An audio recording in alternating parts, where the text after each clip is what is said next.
One message, one fake promise, and a horrifying murder carried out by someone who didn't even realize it was real. The victim, Cynthia Ceecee Hoffman, 19 years old. A girl with bright eyes, a gentle smile, and an unwavering trust in people. She had a developmental disability, but that never stopped her from living kindly, especially toward her best friend, Denali Bramer. The two shared everything, until one message arrived on Denali's phone. "I'll give you $9 million. Just film it, from start to finish." No one knew who he really was. He used a hidden account, sent photos of luxury cars, blurry bank screenshots, and sweet, convincing promises. To a young girl struggling to find her place in the world, it felt like an invitation to another life, one of fame, wealth, and validation. Tragically, the price to enter that life was the life of someone who once called her family. When Cynthia went missing, no one panicked. She often went out with friends, but when her body was found near the icy waters of the Klutna River, wrists bound, a fatal wound to the head, everything changed. Every clue led back to Denali. And when she was arrested, she said one chilling sentence: "I thought it was a game. I thought he'd really send the money." Denali Bramer didn't grow up happy. As a child, she and her sister were removed from their mother after serious allegations of abuse. They were placed in Alaska's child welfare system. From there, Denali began reinventing herself. New names, new personas: Dakota, Angela, Angel. Angel was the name she used when she first started chatting with Tyler. At the age of 18, Denali had a daughter, but due to unstable living conditions, she made the harsh decision to give the baby up for adoption, a choice that later plunged her into deep feelings of loss and self-doubt. Those emotional voids were left unfilled, except by the internet. Social media was where Denali felt heard and seen. No one knew she had been abandoned. No one asked about her birth mother. No one mentioned the daughter she had just given up. There, she could be anyone. And then, amid the aimless messages, Tyler appeared, as if it were fate. He claimed to be a 21-year-old millionaire from Kansas. Handsome, rich, and madly in love with her. They messaged constantly. Tyler sent photos, said he wanted to build a future with her. For Denali, he was everything she'd never had: security, affection, attention. However, he didn't love Denali. He only wanted to control her, and he succeeded. He manipulated her, asked for private photos, then pushed further and further. Denali didn't know how to say no. She thought giving in was how you keep love. When Tyler proposed, "I'll pay you $9 million if you make a special video," Denali completely lost the boundary between reality and illusion. She believed, not because of the money, but because finally, someone made her feel like she mattered. "Do you dare?" The message from Tyler lit up her screen in the middle of the night. Along with it came one final promise: $9 million for just one video. No specific instructions, no details, just one vague demand. Make it shocking, unforgettable. Denali typed back, "Okay."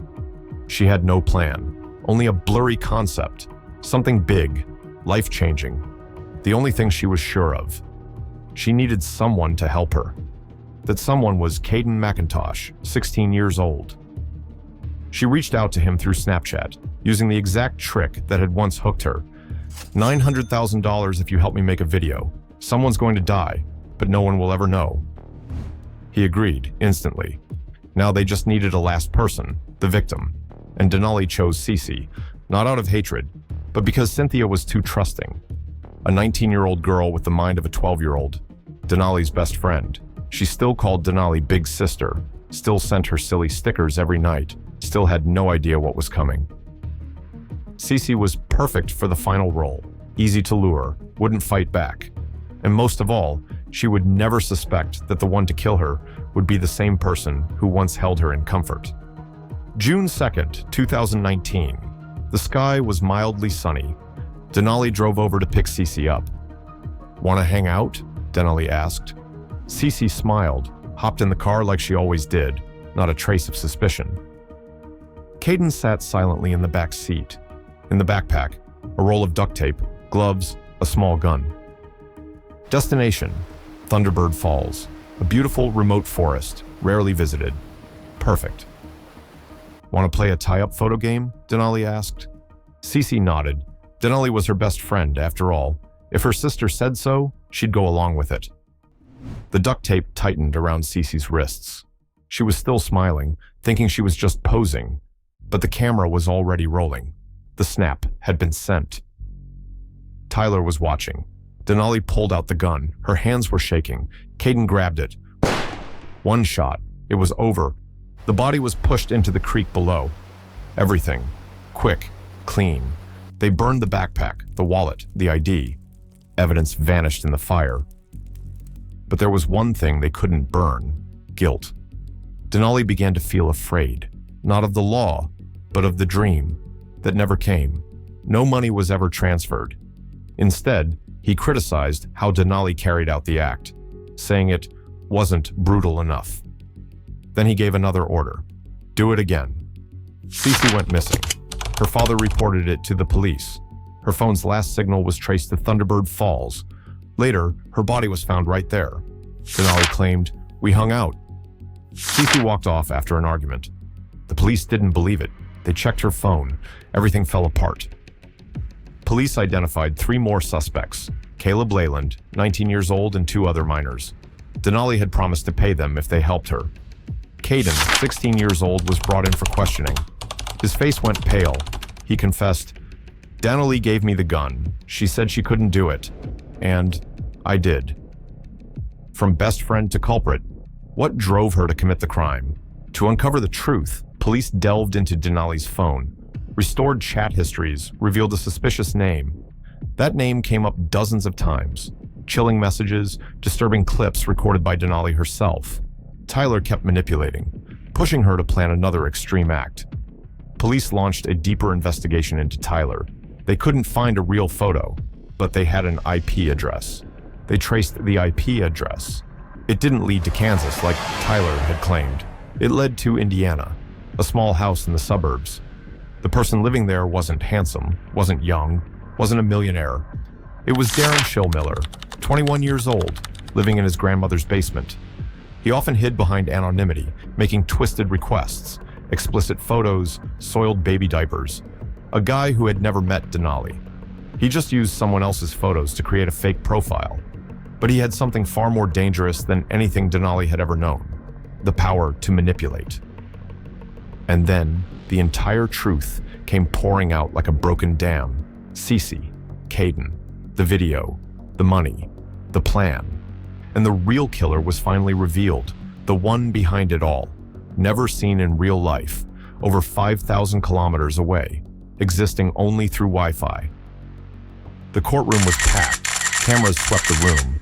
Denali sat with her head bowed, wrists in cuffs.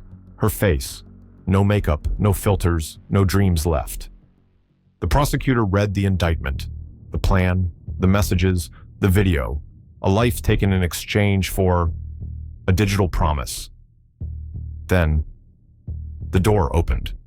The person who walked in made Denali freeze. It wasn't the Tyler from the photos. No white smile, no suit, no trace of that charming millionaire persona. It was Darren Schillmiller, greasy hair, overweight, pale skin, clothes wrinkled and worn, eyes sunken like a creature of the night. No millionaire, no sports car, just a basement, and his grandma's Wi-Fi. Denali broke down in tears, not because of the sentence, but because the person she once believed was her destiny now stood before her like a filthy ghost in the real world. She whispered, "He doesn't exist.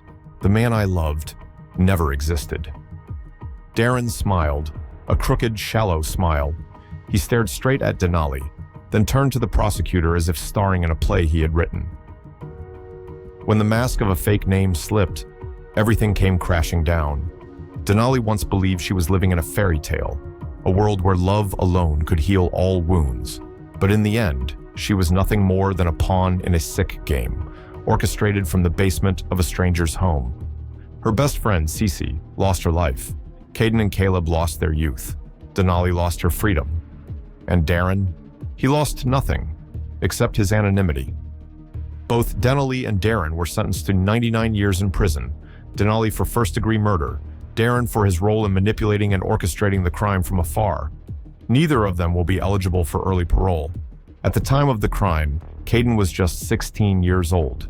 He accepted a plea deal for second-degree murder and was sentenced to a prison term ranging from 30 to 85 years. Meanwhile, Caleb admitted to one count of second-degree murder and received a 40-year prison sentence. The sentencing details and identities of the other two individuals have not been disclosed. These severe sentences did not merely end their personal freedom. They served as a stark warning about the devastating impact of psychological manipulation through the internet and the dark side of virtual relationships. Although the case has closed, a quiet yet haunting theory continues to circulate among online communities and observers. Was Darren Schillmiller really acting alone? He was described as an unemployed, isolated young man living in his grandmother's basement, yet he possessed disturbingly sophisticated manipulation skills. He created a flawless fake identity and controlled others through nothing but words. It's hard to believe that was mere natural talent. Some experts have raised suspicions. His behavior seemed systematic, repetitive, as if he had been trained. The method he used, posing as the perfect boyfriend, making disturbing demands, gradually pulling victims into a spiral of immorality, isn't entirely new. While there's no concrete evidence that Darren belonged to an underground network or online predator ring, the cold precision of his actions makes one question: was Darren the puppet master, or just another puppet? Perhaps the most terrifying part isn't Darren himself, but the possibility that he's not the only one. How many other Tylers are out there hiding behind screens? How many harmless chats are actually the beginning of something far more sinister? Behind a profile picture, there could be another Darren. And are you sure you're not the next target?